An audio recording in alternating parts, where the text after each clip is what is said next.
Broadway's my beat, from Times Square to Columbus Circle, the gaudiest, the most violent, the lonesomest mile in the world. Broadway's My Beat, with Larry Thor as Detective Danny Clover.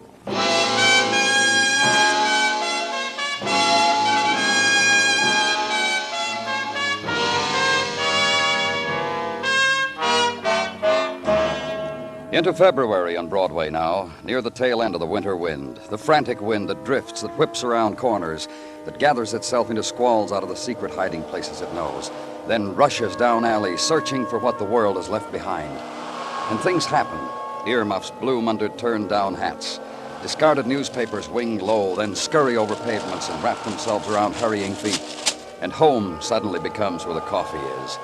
Wind of February, beauty and nylon on a street corner. And above it, where I was, where Detective Dennison was, on top of Hotel Marquis, platform over the street ringed by neon advertising rates and a Roomba band.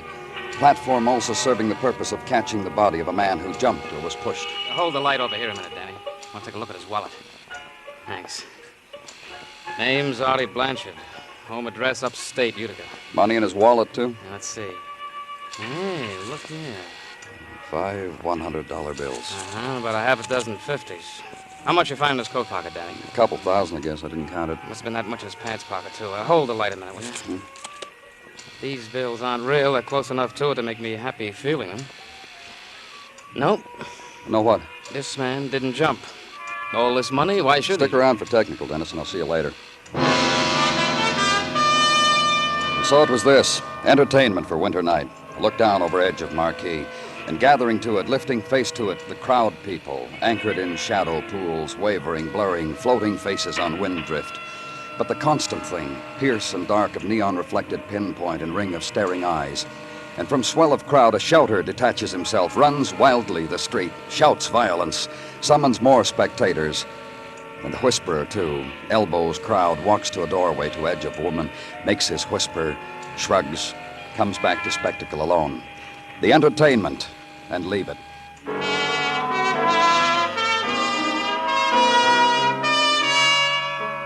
Back into hotel now, and to hotel manager who offers his services freely. The use of himself, his master key, his shock. I can't get used to it. Happens on and off in this hotel. Last time, 6 years ago, a young girl. I took a whole month off. I just can't get used to it. Blanchard's room on this corridor? Yes. Seemed a very usual kind of man, Mr. Blanchard, not especially out of the ordinary. For this kind of a hotel, I mean. This was his room, Mr. Hochstetter? Yes. Mm-hmm. Will you open it, please? Yes, I'll open it. I'll get it open for you. Yes, very usual kind of man. And his friend, too, the man who shared this room with... Oh, how unusual. How very... And all that money. All that money just tossed around like across the bed on the dresser. And here, a clump of it on the floor. Just leave it alone now, Mr. Hochstetter. Huh? Oh, yes, I didn't mean to. But you must confess it's startling to walk into a room, a man is dead out there, and there's all those bills just thrown about as if they were confetti. 20s, 10s, 100s, 50s. Oh, you were saying, Mr. Hochstetter. What sort of madness could have hit him? Or maybe it was a kind of joy just before... I meant you were saying someone shared this room with him. Yes, Mr. Joe Tobin. They registered here, let me think, a week ago, from Utica. I believe it was Utica. I can check. Don't bother yourself. From Utica. Me and Artie. Oh, Mr. Tobin. I'm afraid we have rather saddening news for you. Don't bother. I know about Artie. Lobby dames are all excited with his name. What happened to him? One of your bellhops spread the word. You police? Uh-huh. I'm Joe Tobin. This was my bed, that one was Artie's. It's been like that for a lot of years now. Like what, Mr. Tobin? Hey, bank night in a hotel room, huh? How do you figure, officer? Somebody shove Artie through the window, then toss dough around like it was corn for your pigeons? I asked you something, Mr. Tobin. Oh, that dough. Killers, Artie. Oh, you mean about me and Artie? How we were? Uh-huh. Pals, friends, buddies, everything 50-50. Born and raised in Utica. Everything, but everything, half mine, half his. Finally kicked together 10 grand, come to this large town to buy a filling station. Artie had a brain. He said, filling station, Joe, in a year, double our investment. That's how we were. Everything 50-50. Except what, Mr. Tobin? Except up to the point where it got squeezed out of him in a hotel marquee. That's where I cut out. I don't die. I go back to Utica and live. You scared of something? That what happened to Artie can happen to you? How do I know what happened, Artie? Maybe it could, but it won't. Utica's nice. Man can live there nice with $5,000 in the kick, real nice. Another question. Where were you tonight? Where have you been? Very large town, lots of places to do. I did a bushel of them. Then I got tired, come back here, got the word about Artie. I'm still tired. If you fellas mind, I lie down on my own bed, huh? Turn the door on it, you can do One thing, Mr. Tobin. Yeah, I know. No Utica till I hear from you, huh? Oh. You know what? What? It ain't the same without Artie. Not one little bit.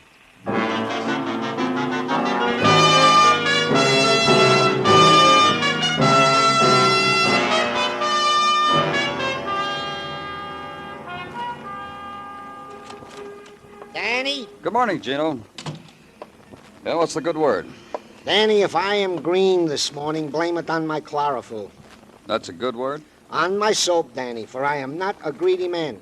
Well, what are you talking about? This morning, before you came in, I counted $25,000, of which not a cent belonged to me. So if green is the color of Tartaglia, blame it on... That's how much money Blanchard had with him, at $25,000. On his person, plus what was found in his room. $25,212, of which not a sou is counterfeit.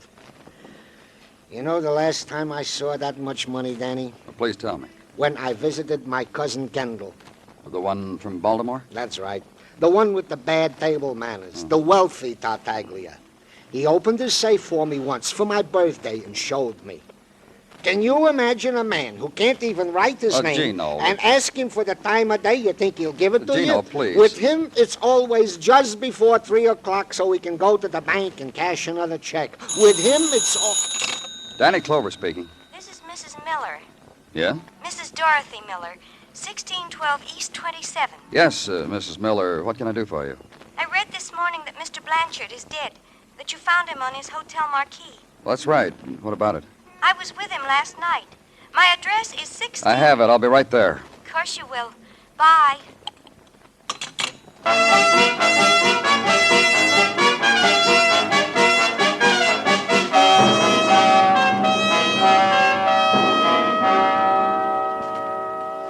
It's of course apparent to you that I'm a widow. Mrs. Miller... You've but to look around you at this house. Its femininity, its graciousness. The fact that there is nothing, no trace of a man in it. You notice? Not for many months now. On the phone, you said you were with Mr. Blanchard last night. I'm coming to that. Do you mind? All right, go on. My husband, Les his name was, Les Miller, he died a year ago. And he left me this place and a filling station, and his dying words were, "Marry again, Dorothy. You must not remember things. Marry again." The filling station, Mrs. Miller, the one you were going to sell to Artie Blanchard? How could you have possibly known? Well, just tell me about Mr. Blanchard, and about last night. But I'm coming to that. Let's make it now, Mrs. Miller. If you insist. I've tried to get rid of that thing for months now. Not that it didn't bring in a nice income and all for a while. Make it possible for me to do things. Gay things I hadn't done when Les was around. Things Les would have died before his time if he'd known. But it became a yoke around my neck, and it began to lose money. After all, a woman is hardly cut out to compete on this level in a man's world. And you know... You offered it for sale, and Blanchard came to you to buy, and you went out with him last night. Of course. We set our deal, made arrangements to sign the papers today. He said something of a partner, and then he suggested we celebrate the occasion. Just Artie and I. He was... Oh, what's the use of thinking about it? He's dead now. He was what, Mrs. Miller? You know, gay and flippant, little jokes. On team, sort of, and whispered into the ear. And I was having a very lovely time until... Until what? Until we went to a place I know on Broadway. A dance place with a jukebox. and drinks in shadowy curtained little booths and Chinese food. And Tommy came up to us. Tommy? Tommy Jordan. Sweet. He's a boy I met when I was doing Broadway one night. And Tommy remembered me. Tell me about Tommy. Sweet. And I remembered him, too. You know where he lives? On the second floor on West 43rd, corner of 9th Avenue. He once invited me to a party there, but of course I didn't go. And Tommy came up to you and Mr. Blanchard last night. And I introduced him to Artie, and Artie invited him to a drink. He was nice. And then something about a crap game passed between them. And suddenly I was alone. All over again. Oh, dear, that Artie. Yes, Mrs. Miller? Oh, but what's the use of thinking about it now? He's dead now. That's all, Mr. Clover. That's all I had to tell you people. But if you see Tommy, please be gentle with him.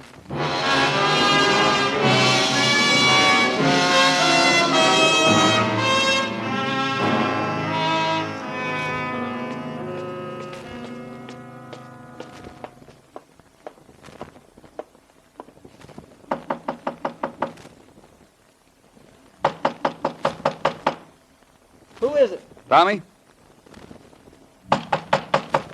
Open up, Tommy. Who is it? Police, open the door. I don't need any. Go away. Come on, Tommy. Okay.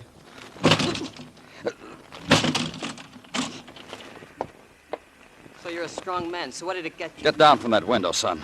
One more step closer and I'm going to jump. Why? Get out of here, that's all. You jump, you'll wind up with a pair of broken legs, that's all. One story up, not so high. You want me to meet you down in the alley or what? Which is it gonna be?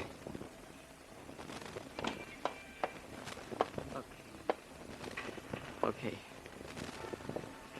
Now, That's right. Now we'll talk. don't hurt me. Nobody's gonna hurt you. Don't touch me. All right.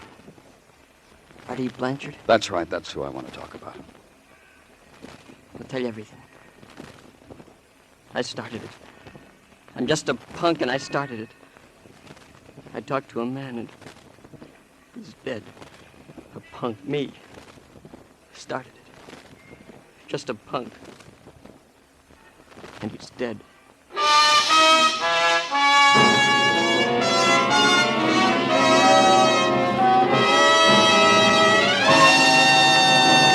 You are listening to Broadway's My Beat, written by Morton Fine and David Friedkin, and starring Larry Thor as Detective Danny Clover. When choosing a career, most people want to be sure that they'll have a job when they're through studying. That's why the nursing profession is such an ideal one for young women who are high school graduates and in good health.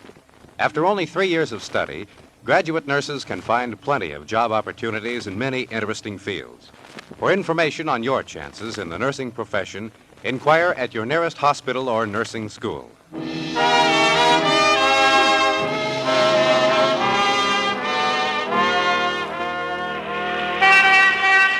A finger of February sun traces the scars of a doorway, stains them gold, and Broadway listens and walks carefully the winter of a room, opens softly to whispering of sun. This could be what was waited for, longed for, held in wind-driven solitude. When delight will be measured once more in heat shimmer and slow drift of white cloud, when a million suns will fling gold against pavement and lie on the cheeks of summer women. So throw wide the door. And you were mistaken. No. Me? No. People? You're asking for me? Wait, sure. I'll tell you where. Where the hell?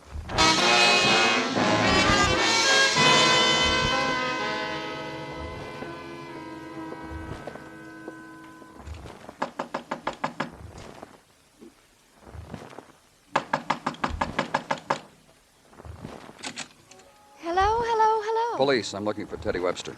But I'm Teddy, for Theodora. Surprised? Yes. Delighted?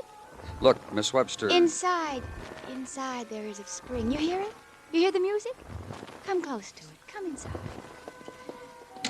All this day I've played it over and over and over. And there's the feeling I will burst. I'll explode. I'll find green grass somewhere. Miss Webster? Yes. How old are you? Put your hand here to my throat and you'd know. 18, I've been told. Only at 18 is it like... Sounds crazy to say this. Then you must say it. Were you at a crap game last night? Exciting. The shadows and the green table. Very, very A exciting. man named Artie Blanchard. I lost to him. and I think I kissed him on the cheek for it. Which does he remember, I wonder? How much did you lose? $10,000, but I'm still ahead. Last week I won. Last night, 10,000. But I'm very rich. My father sees to that. And he lets me have this place alone, and he understands the things I want. Miss Webster, Yes. Artie Blanchard was murdered last night. Dead? But when I left him at the game... Which did he remember, I wonder? My kiss? I'm sure of it, the kiss. Let's go, Miss Webster. I'm under arrest for gambling? That'll be exciting, too. Very, very, very.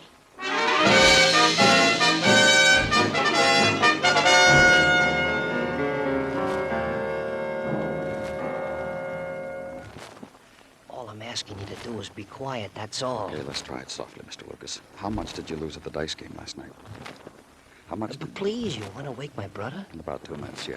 Give him the 2 minutes, huh? He's tired. He was figuring a system for Vegas. It tired him out. Very fine mathematical brain, but it tires How him. about last night? He get real tired? Not very, no. He hardly got to hold the dice. That Blanchard was, very hot. My brother Ray must have dropped maybe 14 G's. He stood there trying to figure out by mathematics how to stop this guy How Blanchard. much did you lose, Mr. Lucas? Compared to Ray, I practically won. I lost 4 G's. Let's go wake Ray, huh? Oh, we have to? We have to. Ray, wake up. That's the boy. We're arrested, Ray.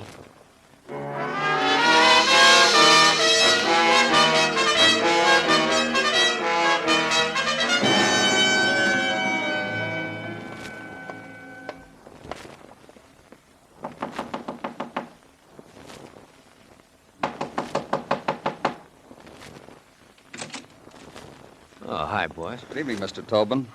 This is Detective Dennison. Hi, how are you? Well, come in out of the draft. Hey, it's on the dresser. Well, I'm not going to tell anybody, boys. Pour yourself a drink. No, thanks.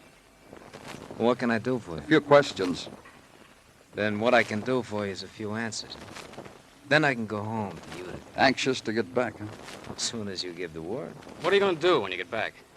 Get warm, my way. Tell us about it. You got an eat about how it is in Utica? Matter of fact, yeah. Tell us, huh? You kidding? Look, Tobin, all this time we've been trying to be real subtle. What we really want to know is what you're going to do with all that money. My 5G. I hadn't thought about it. Might be a business. But you'll miss Artie, huh? Oh, sure will. Lots and lots. Nobody to go 50-50 with anymore. No. What are you going to do with the other 20,000? Get him. You got me with a question. What are you going to do with the other 20,000? Hey, Clover. Uh-huh. Are you sure you brought the right detective? This doesn't seem real bright. This is going to sound real dull, too, Tobin. You want to listen? Well, we Utica fellas are polite. We got a ditty goes with that. You want to hear? I'll save it. You can write it on the wall at the pokey. Lots of poets down there. Here's the way we figured, Tobin. You and Artie, partners, 50-50 on everything. You said so yourself. Ah, I did that. So your 5,000, Artie's 5,000, 10 grand altogether. Hey, that's good. Very, very good. Oh, this guy's a sweetheart, Danny. I'm going to enjoy riding him downtown. 10 grand, and Artie invested it in a crap game. I've talked to everyone in that game. $40,000 was lost, won by Artie. And this. Up against the wall, Tobin. Come on, move. Oh, for what? Shake down, mister, up against the wall. Turn around, face it. Let's get your hands behind your neck, huh? That's the baby. Just what do you expect to find? Artie came back here with $50,000. 10,000, half of it yours, and 40,000 he won. We found half of it lying around this room. Where do you keep your wallet, Tobin? Inside coat pocket. Here, Danny, catch it. Bank draft for $5,000, Ruxton National Bank. Sure. I went down there this morning, got a draft for my money. That's an error? Now look. Yeah? I have to stand like this. Okay, turn around. What'd you do with the rest of the money? Ruxton National Bank, Dennison, call him. Right. This is the police operator. Get me the Ruxton National Bank. On Fifth. That's right. Thank you. Safe deposit box, Tobin, is that where? Open account, is that what you did? Or is it in another bank? We'll find it. We'll check all of them. Or did you hide it? Well, first of all, we'll tear up this room as a matter of procedure. Hello, this is the police. Let me talk to the head teller, please. Artie was Go ahead. Artie was gonna steal it. Yes, that's right, sir. This is the police. Yeah, I'm glad to know you too, Mr. Goodwin. Write down this name, Joe Tobin. Hang up. Hang up! Never mind. Go ahead, Tobin. He invested your money in a crap game, won, and all he wanted to give back was your original investment, is that it? Imagine a guy like that. Gambles my money without telling me, wins 40 G's. All I wanted was my share, half of what he won. What you took after you killed him, huh? Threw his share right in his face. Then threw him out of the window. Well, sure. What do you expect? He was my part. A guy crosses a part. What can they expect? You got a 50-50 understanding, mister. Shaking hands with a guy. Buddy, guy crosses you? Kill him, huh? Sure. What else you gonna do with a guy like that?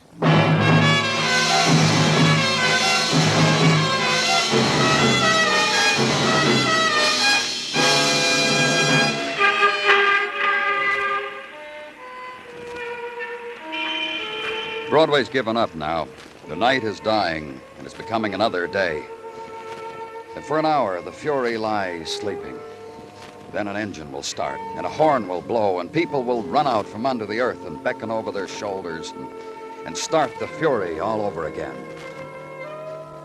It's Broadway, the gaudiest, the most violent, the lonesomest mile in the world. Broadway, my beat.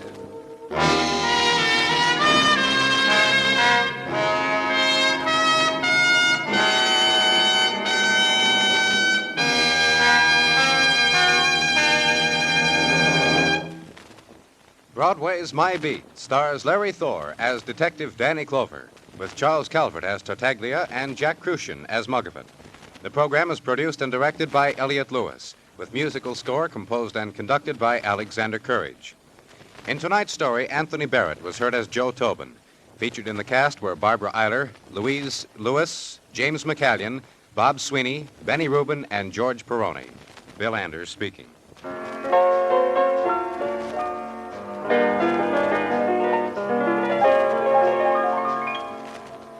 Every Monday at the Star's address, CBS Radio presents the Dean of the Drama programs, Lux Radio Theater, over most of these same stations.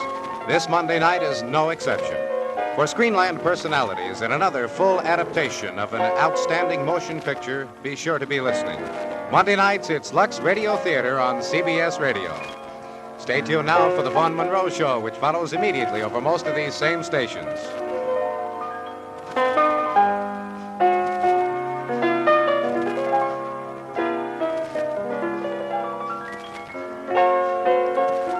America now listens to 105 million radio sets and listens most to the CBS Radio Network.